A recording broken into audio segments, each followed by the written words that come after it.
MPC BiPC ఇంటర్లో ఏ group అయినా సరే best degree course India's first industry integrated AITP degree. Call now.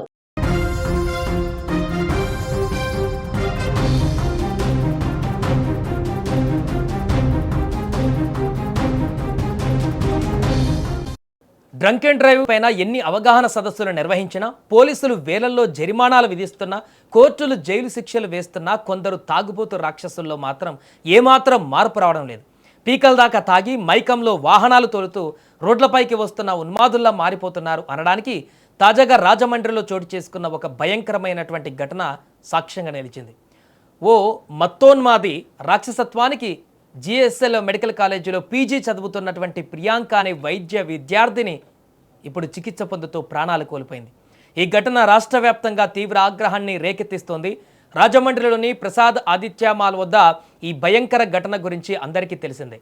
నామవరానికి చెందినటువంటి దాస్వంత్, Joseph అనే ఇద్దరు యువకులు పీకల దాకా మద్యం సేవించి మాల్ లోపలికి వెళ్లేందుకు ప్రయత్నించారు. అయితే వారి ప్రవర్తన, మద్యం మత్తును గమనించిన మాల్ సెక్యూరిటీ సిబ్బంది వెంటనే అప్రమత్తమయ్యారు. వారిని లోపలికి అనుమతించకుండా అడ్డుకొని బ్రీత్ అనలైజర్ పరీక్ష నిర్వహించే ప్రయత్నం చేశారు. పీకల దాకా తాగి ఉన్న ఆ యువకులకు సెక్యూరిటీ సిబ్బంది వారించడం అహంకారానికి దెబ్బలా అనిపించింది. అప్పటికే మైకంలో ఉన్న వారికి అహంకారం తలకెక్కింది. సెక్యూరిటీ పైన తీవ్ర కోపంతో రగిలిపోయిన ఆ ఉన్మాదులు తమ కారెక్కి జెట్ స్పీడ్తో బయటకు దూసుకువెళ్లారు. అదే కోపంతో రోడ్డుపై వెళ్తే అక్కడికి వెళ్తున్నటువంటి అమాయకుల ప్రాణాలను బలి తీసుకునేలా వ్యవహరించారు. సరిగ్గా అదే సమయంలో మాల్ గేటు ముందు నుంచి ఒక స్కూటీ పైన జిఎస్ఎల్ మెడికల్ కాలేజీ పీజీ విద్యార్థిని ప్రియాంక తన స్నేహితుడితో కలిసి వెళుతోంది.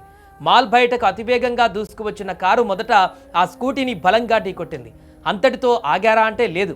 సీసీటీవీ ఫుటేజ్ పరిశీలిస్తే ఒళ్ళు జలధరించేటువంటి దృశ్యాలు కనిపిస్తాయి. మొదట స్కూటీని ఢీకొట్టిన కారు కాసేపటికే రెండవసారి కూడా అదే స్కూటీని ఢీకొట్టింది. ఆ తర్వాత మూడవసారి మరింత వేగంగా దూసుకువెళ్ళింది. ఆ దెబ్బకు స్కూటీ వెనక కూర్చున్న ప్రియాంక కింద పడిపోయింది. అనంతరం ఆమెపై నుంచి కారు వెళ్లడంతో తీవ్ర గాయాలయ్యాయి. తీవ్ర గాయాలతో ప్రియాంకను వెంటనే ఆసుపత్రికి తరలించినా కూడా అప్పటికి వైద్యులు చికిత్స కూడా అందించారు. అయితే ఆమె పరిస్థితి విషమించడంతో చికిత్స పొందుతూ చివరకు మృతి చెందింది. దీంతో వైద్యులు బ్రెయిన్ డెడ్గా నిర్ధారించినట్టుగా తెలుస్తోంది. ఈ విషాద ఘటన కుటుంబ సభ్యులు, సహచర విద్యార్థులు, వైద్య వర్గాలను తీవ్ర దిగ్భ్రాంతికి గురిచేస్తుంది. అయితే సంఘటన అనంతరం సమాచారం అందుకున్న ప్రకాశ్ నగర్ పోలీసులు వెంటనే రంగంలోకి దిగారు.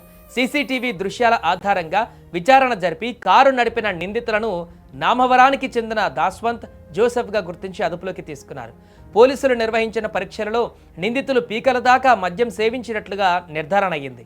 అయితే కేవలం మద్యం మత్తు మాత్రమే కాదు, వీరికి ఉన్న ధనహంకారము, చట్టాలంటే భయం లేకపోవడమే ఈ ఘటనకు కారణమని కూడా స్థానికులు మండిపడుతున్నారు. ఇప్పుడు ఈ ఘటనపైన రాష్ట్ర వ్యాప్తంగా ఆగ్రహ జ్వాలలు వ్యక్తమవుతున్నాయి. సీసీటీవీ దృశ్యాలలో ఒకసారి కాదు, 2 సార్లు కాదు, ఏకంగా 3 సార్లు స్కూటీని ఢీకొట్టినట్లు కనిపిస్తుందని చెబుతున్నారు. దీంతో దీనిని కేవలం రోడ్డు ప్రమాదంగా కాకుండా హత్య కేసుగా నమోదు చేసి నిందితులపైన కఠిన చర్యలు తీసుకోవాలని బాధిత కుటుంబ సభ్యులు, ప్రజా సంఘాలు డిమాండ్ చేస్తున్నాయి. ప్రస్తుతం పోలీసులు కేసును అన్ని కోణాలలో దర్యాప్తు చేస్తున్నారు. సీసీటీవీ ఫుటేజ్, ఫోరెన్సిక్ ఆధారాలు, ప్రత్యక్ష సాక్షుల వాంగ్మూలాలను పరిశీలిస్తూ తదుపరి చర్యలు చేపడుతున్నారు. ప్రియాంక మృతి రాష్ట్ర వ్యాప్తంగా తీవ్ర విషాదాన్ని నింపగా డ్రంక్ అండ్ డ్రైవ్ పైన మరింత కఠిన చర్యలు తీసుకోవాలన్న డిమాండ్లు కూడా ఇప్పుడు మరింత బలంగా వినిపిస్తున్నాయి.